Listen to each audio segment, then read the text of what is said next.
Hello, everyone, and welcome to another episode of Licensed Psychologist Now What? This is your host, Diana Garcia, and today I have the honor and privilege to introduce to you Anjuli Sherin. Did I say it correctly? You did. You did. Okay, cool. Yeah. And Anjali, I met her via Instagram, just like many other psychotherapists, and it's something that I really enjoy. She's a licensed marriage and family therapist, right? Yeah, Yes. and in New York. And I met her via Instagram and we've been like communicating back and forth, which I feel like sometimes even for therapists that are doing their things on their own, being connected with other therapists that are doing private practice via social media has been for me like a big fresh breath. Oh my goodness, what? How do you say the fresh breath of air? That's And right. yes, so I'm so happy that I'm able like to connect with psychotherapists across the US and recently also across the world. So thank you so much, Anjali, for showing up and wanting to be here in this show and sharing a little bit about your story. So I wanted to welcome you. Thank you, Dr. Lydiana. Yeah, it's such a pleasure to be here. And likewise, it's such a pleasure to see your posts on Instagram. And just like you, I mean, to connect with a world of therapists and healers who are starting to do different things, and to grow and learn from that because it is rare and it is such a solitary practice, right? Yes. Majority of the time spent in our rooms with our clients. And so, yeah, it Yeah. is fun and necessary, I think, to connect in these ways. And thank you, social media, problematic as it is, for creating an avenue for that kind of connection that would probably wouldn't have happened otherwise. So glad to be I here. I know it would have taken like going to maybe a conference Yeah, in East Coast or for you to come to a conference around here and still that doesn't provide that much of that space. that's right. So yeah. And I'm in the San Francisco Bay Area, Oh my actually, goodness, San near Francisco. Gosh, you. so sorry. I know. Yeah, so Um, California. yeah, California. Yeah, and yeah, I mean, gosh, what do I want to share about the practice? So currently, I'm a psychotherapist in private practice in the San Francisco Bay Area, and my specialty is individual therapy and group therapy, and has been for over a decade plus. And then I'm also an author of Joyous Resilience, which is a self help and psychology book that basically takes all the learnings from my individual and group therapy work with clients for the past 2 decades and talks about what it takes to be joyously resilient, which seems like an absolute oxymoron during this time of all the things that are happening pandemic wise globally, and then all of the systemic injustices that are right up front as they should be in our faces here in the US. And it really speaks to how do we stay joyously resilient in times like these, and especially if we come from various different marginalized groups in the world, and that journey is an individual therapeutic journey, but it's also very much leveraging our power to shift systems in any way possible. So that's some of the gamut of what I'm up to right now. Yeah. When I saw your book, I was like, I need to buy it because it has the world resilience. And my other podcast is the Beyond Resilience Life, which is in and I'm very much about it. And what I love was the joyous part because recently I've been really focusing on after processing trauma and all those things, what is next? Because that's not the end goal. The end goal is how the joy has been taken away by all this trauma, pleasure, fun, all those things have been taken away and have been put on the back burner because to survive, you get so focused in like that hyper awareness and here and now or well kind it's not necessarily here and now but like very focused on survival that all those extra things are extra and we're not paying attention and it's really hurts me to see when people are able to process their traumas and all that and maybe they're not getting triggered but they're still not exploring the importance of joy, pleasure, fun. So when I saw that title I was like this title in itself is genius and I loved it. And also the front page and the colors, it was very much into that aspect of joy, which I'm recently very much into it. So thank you for bringing that book into our world and for offering your knowledge and talking about your book. How was that for you? How was that writing a book? Because that's not a class. As far as I know, I did not take a class on how to write a book in school. Among many other important things that Right. there are not classes on in therapy Yes. school. Um, yeah, I want to just back up for a second because I think it was so beautiful what you said about like joyous resilience and why it matters and how in the therapeutic journey often that's a step that isn't covered or isn't included. And I name that because when people have asked me about this, I've actually said literally what you have said. Like the reason why it came into joyous resilience was in my own therapy journey. I found that I had kind of worked through a bunch of things. And yes, I was, more resilient in terms of I knew my boundaries, I knew how to speak up. I was feeling much more calmer in my body and mind. But it was true that nobody had asked me or thought about with me, like, well, what brings you alive? Which for me, joyous resilience means really an aliveness. What brings you alive and what brings back beauty, pleasure, creativity, fun, play, silliness, like all of these things that are signs of health, how does that come back? And that perhaps sometimes, and it did, sometimes it comes back because our minds are calm and we've done our healing journey and traumas have been processed. But a lot of times, actually, it's a skill that has to be cultivated, especially if it got cut off really young because it was dangerous to express it or because it wasn't modeled around. So I just wanted to just share that because when you said it, I'm like, yeah, that really matters. Joyous resilience matters and having it be a part of the therapeutic journey. And I would say, not just as a goal, like, once you've healed all the trauma, whenever that happens, then you will, but actually more as like from the get go to be asked, you're here because you probably want to feel more alive, even if you haven't said it that way. Even if what you said is, I'm feeling so depressed and I don't really know. I'm so anxious. But on the other side of that is, I want to feel alive and at ease in my body and able to express whatever it is that's deeply inside of me. And that is joy. And that does take Mhm. resilience. Um, This is so important. And I'm even thinking my school and my preparation, my supervisors and all that did not even talked about any of this. We talk yeah. about processing childhood trauma or, based on whatever model we want to use, change his thoughts, explore narrative, all these things, Yes. exposure therapy. But we don't necessarily like I did not take like a class on how to help you feel more alive and how to help others feel more alive. And that's part of the human experience that even as psychotherapists, we're not even learning. Yeah, or being reminded, right, that like what is innate to us, I also want to say, like as if, because that feels like also a bit part of that Western model of like you will have to take a class on Right, accessing right. joy, right? Which is like, yeah, sure. I mean, I think learning in all forms, wonderful. Mm. But also just the pivot to tell me about, right, in your life or in your culture or in your history or around you, what did spark? Well, first of all, how do you even know what joy feels like in your body? Right. And we do know whether it's that smile on your face or the warmth in your heart or that little delight. Like, how do you begin to actually understand and feel in your sensation what joy is to you, what it feels like, and then what elicits it that may already be there, that it isn't something that has to be given. And then, yes, a whole buffet of starting to come back to. Oftentimes, I think it's a coming back to, though sometimes it might be a really just a opening to something completely new. But I think for a lot of us, right, like somewhere in there, there can be, even in grievous trauma histories, right, when we ask trauma survivors, like, well, what helped? Like, how did you survive this? And oftentimes, the things they point to are the things that also contain aliveness, like nature or a pet, right? Or that one friendship, or books or fantasy, or I drew, or the music that I listened to get away from my parents and I just like dance in my room and I listened to music and I sang, right? These are all very healthy ways of connecting with aliveness and in the end can weave you back into joy.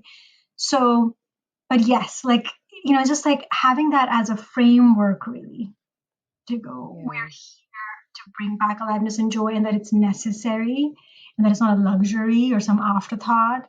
It is why we're alive. It's why babies are here. It is why, like that Mhm. presence, that is joy. It's just pure aliveness. And then it can be directed towards doing really wonderful things in the world by simply being you, you know? So important because I'm even thinking you mentioned it's not to put it to the side like an extra thing, but even our society how it's built. It's Yeah. built in that way. You work hard to then play hard. I hate that phrase, but that's how it's embedded with, many other systems of oppression that are participating in it. But yeah, that cultural idea of, like, once you're no longer a child, then you're not necessarily, like, you have to, even as a child, you have to earn Yeah. the right to have fun Yeah. and to feel alive. So how was that for you? Because it sounds like it's also like you share that in terms of, well, you're in the US, and um I don't know about your, story in terms of your family and all that, but how do you, like, grasp the importance of that? How was that moment for you that you're like, oh wait, we're missing this? Yes. Yeah. Thank you. And I will answer the question about the author as well. I know we kind of went into some Yeah. really delicious and fun tangents. So, well, one I forgot to say. So, I am I'm Pakistani American licensed marriage and family therapist, and I grew up in Pakistan. And I came over when I was 18, and my family still lives there. So I kind of straddle that as well, and I bring that into my practice, what it is to be of both worlds, and what it is to really also be kind of like here and have your family somewhere else, like when your heart is in two different places. And I work a lot with migrants and immigrants. And so I think, the nice thing about growing up in Pakistan, and of course it just also depends upon, like, I think some of this could be across class levels, but of course class does play some factor in this. Like, how much access do you have to leisure? But I think as a culture, generally, though again with class added, I think there is more permission for leisure in the way I grew up, and there is more emphasis on, like, time with family or time to be. And sometimes I would also joke that, like, I mean, the thing is, there's not that much to do, especially again if you're born into female body in Pakistan. So it's not as if they're like so many classes and so much, that you're gonna go do and spend your time. So we did get to be home as children. We did get to be with our family or just with our siblings, and not have a bunch of things that we were going to, like, I don't know, dance and, Right. and this and that. I mean, it was there, and I think that's very important. But I do think it was useful that for a lot of my life, I got to have extended periods of, like, just being at home and reading, playing outside on the street, sitting in the garden and, like, with my family and my sisters, and, like, learning how to be, and that there was nothing not worthy about that. That actually that was, like, it was considered worthwhile, and it was part of, like, why you're here. And so I think that really went deep, like deep, deep inside of me. And I have noticed that in this culture. I noticed that with my friends in this culture, like, how much more permission I have to, like, sit and have my cup of chai each day, which I do after work, and have my biscuits and have my chai and, like, cream and all. And I'm so grateful to not actually feel any guilt. I mean, really, really grateful to have that. Like, and understanding how rare that is and how sad that is that we cannot be. Right? It's Mm. one exquisite gift of a life, which I don't know if will come again. I want to look at the trees outside. I want to, like, listen to the rain falling. And some of that comes from in Pakistan, right? Like, again, lack of so many things to do. The weather changing is an event. Oh, the weather's changing. Let's get in the car and go get a chai and some picoras and, like, listen to music and be with this. Mm. And that's family time. That's being time. That's pleasure. To me, it was also poetic time and creative time and dreaming time, and, like, a way of feeling good in my body. Um, Mm. and knowing that that was not far away, right? Again, of course, being mindful of trauma, DV in families, all kinds of things that will make that an uneasy time. And I have my share of that too. But there's Mm. still this thread of wellness going through that goes somewhere in there. One can feel good in one's body inside of the simple things. And that's deeply reassuring and healthy and joyous. And I think that memory, that body memory and tactile, stayed with me through my journey of healing. And that was a part of my work with clients. That was a part of, I think, what became a part of the book. Um, and I want to segue into talking about the book, but I just want to see if there's anything you wanted to share, because I see you I taking. No, I'm just here, like, thinking how this American culture is built to promote disconnection. Mm, Because when you were talking, I was even remembering moments in Puerto Rico, when, because I grew up in in the mountainside, and and Oh, beautiful. my parents were not taking me to, like, dance class was Saturday, but not through the week. I would just get home, and yes, I would Yeah. sit down and see the lightnings, because I love seeing the Yeah. lightning and stuff like that, and that for me was an event. Yeah. But over here, and I mean, when I moved here, also I grew up in Puerto Rico. I moved here for my internship. It was like you have to keep going. You have to sit down and yeah, you can watch TV some, at night, like right And there before wasn't going that to much bed. on TV either, I have Right. to So say. it's like right. Yeah, no. But yeah, this culture is made to disconnect, and then you want to connect back to nature, but you feel like you have to have all these things, and we keep buying more things to connect, or let's buy candles, and I'm also talking to myself, let's buy essential oils, let's buy this to kind of like just sit down outside and just be. Yeah. Yeah. Yeah, So exactly. yeah. Exactly. And I Yeah. mean, I have to say, and I feel it. My heart also goes out to so many of us in urban areas where like it isn't that easy. I mean, again, how are cities designed? Do you have access to a park? We look out your window, do you see a tree, or like, or not? Like, why it takes so much work, right? How much of your time is spent commuting because you cannot afford to live Right. in the city where you're giving all of your time and your energy, and so looking becomes hard. And I mean, I think even though we're inside of these systems, when you're sitting with a healer or therapist, again, another access point, if you have that grace, or if you listen to this podcast, what I want to say is like to remember again, even just to ask yourself, like, what would bring a little bit more ease right now? What would bring a little bit more calm? And even if it is that when you're on that commute and you look out and you see the sunset, colors change and you Yeah. recognize it as a moment that has value. I think that's the other piece, right? Like when you saw the lightning, you probably didn't think of it. I mean, I didn't think of it as a child. It's like this has value. I just knew that it moved me. Like I knew, but I also knew because the adults around me were looking at it and going, ah, and like Mm-hmm. taking pleasure. And so to find the pleasure in the moments and to look for it and to recognize it as that. And then if you have your kids in the car and you're taking them around, then maybe you point it out to them or you put on the music in the car and you sing together. Like, how do we take this back in these small ways, even as we think about whatever power we have to make maybe bigger changes to shift what the culture is saying and also what like Mm-hmm. capitalism is saying, right? The system is asking us to value versus what we value. Just a Mm-hmm. very long and interesting big discussion. Yeah. Yeah.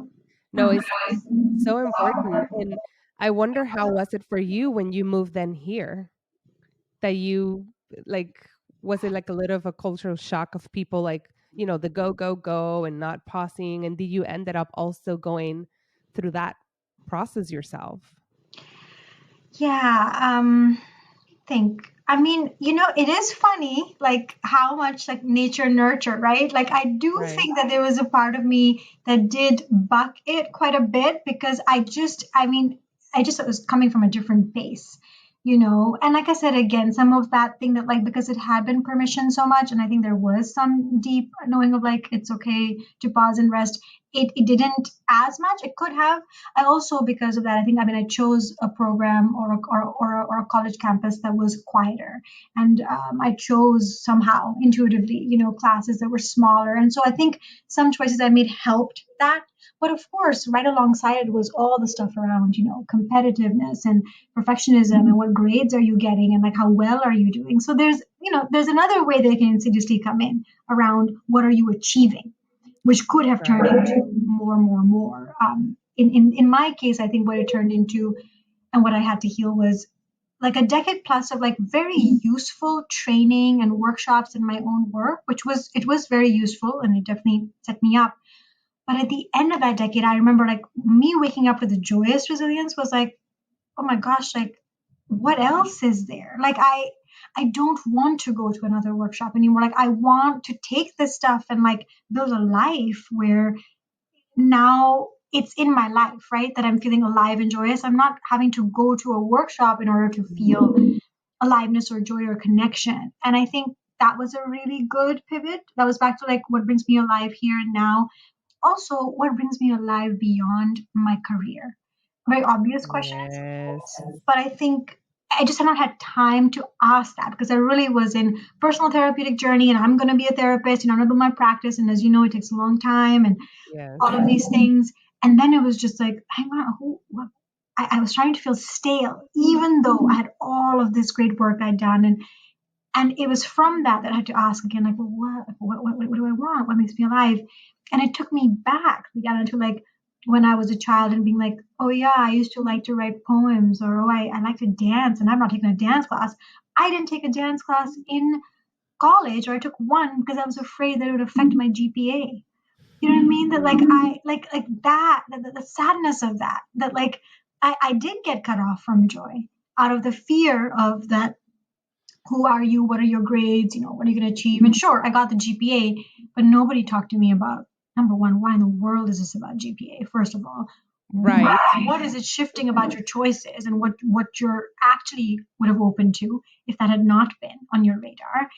And so then it was a number. The past decade has been a lot about like who else am I? And how much that like brought my therapy practice alive, not even because of a direct correlation. Some, yes, waking up to joy totally shifted a lot of what I was talking about in therapy, but mostly like I was just more alive as a human being. And that matters. It doesn't matter because it doesn't matter if it's because we're a mother or a partner or a therapist that we get to come alive. It matters because I'm a human being and like I get to come alive for myself, and then it does have positive impact outside. And that's actually a roundabout way of answering how the book came about, right? Because out of that journey of writing and then being like, oh, okay, I love books. I've loved them since I was a kid. Like, honestly, it's more like the fantasy dream of like in a bookstore, my book is there. In a library, my book is there. And like or the joy of being a writer, like all of these silly things of like, having like a writer's room and what am I going to wear when I'm writing my book? And like,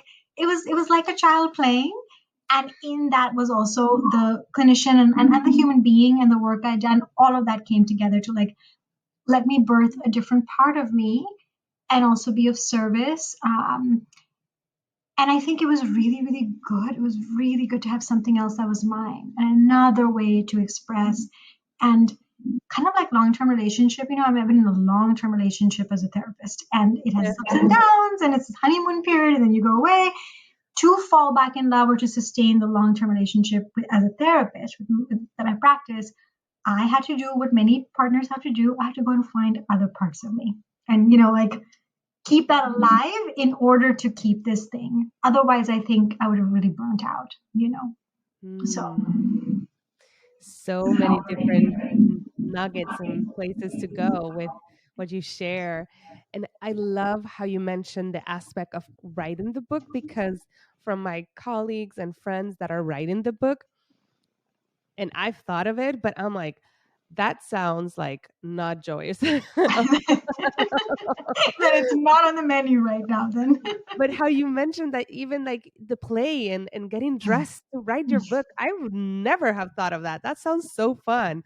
And or even like I went into like, ooh, renting like an Airbnb in the mountains and dressing up and doing Oh, this little thing. yes, Yes. absolutely. That book was written on trains, planes, on different continents before COVID. Like, I was like, I'm going to have a life. I'm going to visit my people. I'm going to travel, but I'm also going to include this. And that made it so much more easy, you know. Yeah, because it was actually kind of a pleasure. It just kept being like the fantasy life of a writer in a way to trick my mind into. I mean, I am on a train and I'm typing right now, but hey, we're going to a beautiful new place, and I am this writer who does this. So there's lots of Mm. playful ways to get through big things. Yeah. No, it's a beautiful way of seeing it. Like it's not a reframe just for a reframe. It's a different way perspective of Yeah. seeing it and bringing. And also, I'm here thinking that aspect that you what you mentioned about like being a therapist is like this long-term relationship and not to burn out, how you go and explore other things. I think that is so important. I've been hearing a lot of my colleagues feeling burnout, especially the ones that are working full times and stuff like that. And right now with COVID, it makes completely sense. But this is also a time like that. Like, what other avenues and interests can you go so you can get rejuvenated and get back to that sense of aliveness. What got you into this profession? Because many of us come here so hopeful, like, we have this gift. I'm going to help all these people. I'm going to change kind of the world, starting small. And then you go into the day and day and you're like, whoa, this is really hard. And I don't feel alive. I feel at the end of Yeah. the day dead. And so I love that idea of going, venturing out, exploring other things so that way you can come back and feel more rejuvenated. Yeah. Yeah. Yeah, thank you. Thank you for bringing that. Like, you're naming something really important. And I can really feel everybody listening. And I just want to say to everybody listening, like, last year, probably for like a lot of us, last year was the hardest year in my, about 18 years of being in private practice. Like, because of just everything that we were going through, especially I think if you were a therapist in the US, but probably other parts of the world as well. There was just so much to hold, right? And it was happening to us probably 45 minutes before you enter into session, and now I'm holding space for everybody else, but I haven't even processed what just happened today, politically, environmentally, right? Like, all of it, systemically, personally. So I think this could be, and maybe when we do our IIG and we talk about questions and stuff, I think that it's a really important discussion to also talk about, yes, aliveness, and yes, doing things and all of that, but also practical things that you can do in your practice. And one very practical thing that is hard often to access, which is rest. Like, how do you actually switch off? And it's not about doing something more, though that can be very generative, but really to do less, right? And like, for me, just to tell everybody, after that book came out, it came out early this year, immediately I felt the pressure, even before it came out, right? Kind of like maybe like a mama giving birth, right? Well, when's the next baby? Or like, well, when are you going to do Right. the course? Or, well, now what? And to really be able to go, the truth is that, like, I have given birth to something, and though I know there's more, I cannot find in me the next fruit. It is enough to grow in doing podcasts and like speaking, which is an edge, but like, to actually realize there was nothing more. Like, more is coming after 9 months have gone by and I'm still not ready. It's like, I know that more will come, but to be able to say no, even when it's scary, and I feel the scarcity of like, oh no, but like time will go by, and who will wanna, want this, or you won't be able to teach this. And it's like, it doesn't matter if my body is telling me, back to that sensation, like you said, you have to stop now, and you have to just restore and do less for a while, in whatever way that's possible. Sometimes we can't put certain things down, and certain Right. things I couldn't put down. But how do we? And if you are a therapist in private practice, I mean, it can be easier in some ways. Like, you can design things, and that's a plug for that. It takes something to do that too. But wherever you are in an agency, however you're doing it, how do we claim some things back for ourselves? And a lot of the work that I do with clients and in group is about getting that back. And a lot of what the book talks about is cultivating those parts of you that can nurture you, but also protect you, to set the boundaries that help you reclaim your aliveness. Mm, It's yes. a great conversation. I'm like, Oh my goodness. I you and know. I can now just have it with someone. It's I'm like, that's the title for this podcast, Reclaiming the Aliveness for Therapists, or something like that, because it's, you lose it. And then I've been also meeting with some colleagues that are also caregivers, whether with small that's right. children, elders, or and losing parents and That's losing right. loved ones. That's right. And and then we still show up because capitalism, and we have to pay our homes Exactly. and food. And yeah, it is so hard. Oh, I feel like I can go on and on, but as we're looking at the time, let's go into the fire round questions. So this is like, finish the sentence. My unique and special gift is. Presence. Hmm. I am reclaiming. Belonging. Love that. I no longer subscribe to. Someone else's version of what aliveness is. Hmm. If my ancestors would speak, they would say. Free me. My wish for you, meaning the audience, is. To know you're unconditionally loved, and to be free. Free to be who you are and to rest. Hmm. Anjuli, this has been such an amazing episode. I'm here like taking it in, even thinking like right now as we're recording this, I know you'll get it later. It's in a full moon, so like Oh going yeah, outside tonight and just sitting outside and walking in it, and that's the piece that got me back to just enjoying that without, even if it's 5 minutes, even if it's 5 minutes, even even if if it's it's 5 minutes. 30 seconds and you look outside your window wherever you are. Yes, yes. And Yes. to go, here So, we are. What a marvel that we are here looking at this. oh, yeah, and how many other people are looking at it at the same time. I like to go that in terms of connection as well. Mm, So as we're approaching, can you let us know where can the audience find more about you and contact you and all the good stuff? absolutely. Yes, and I know that you probably have links and stuff with Yes, it wherever will be you're here listening in to the link. this. Yeah. And so if you'd like to connect more, which I love, one, the book is available everywhere, though I always encourage you, if you have a favorite indie bookstore, then purchase it there. And please do tag me, and you can find me on Instagram and show me the pictures of you reading it and what happened.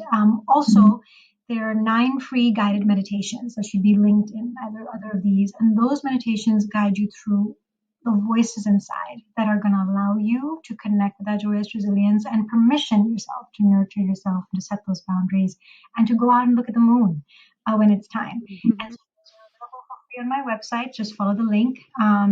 And that will also connect you to my newsletter, which will invite you to groups on joyous resilience and working individually together. Yeah, and just I love to connect. So do write in and share what's touching you from the podcast or the book.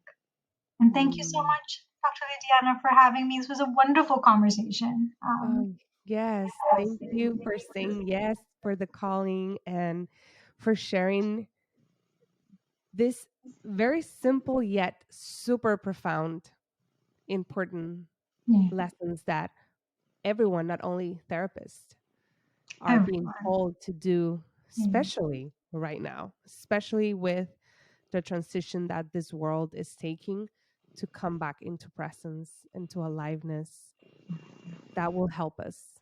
So, thanks for coming, and for the audience, you all the links are here below, so you can find that. I would definitely say go and get the book and get those meditations. I'll be looking for the meditations as well. I didn't know about the meditations, and I yes. look forward to connect with you down the road in a different way, and for IG live or I do something. So live. Yes, bring your yeah, questions, everybody. That'll be fun to connect with people there very soon. yeah.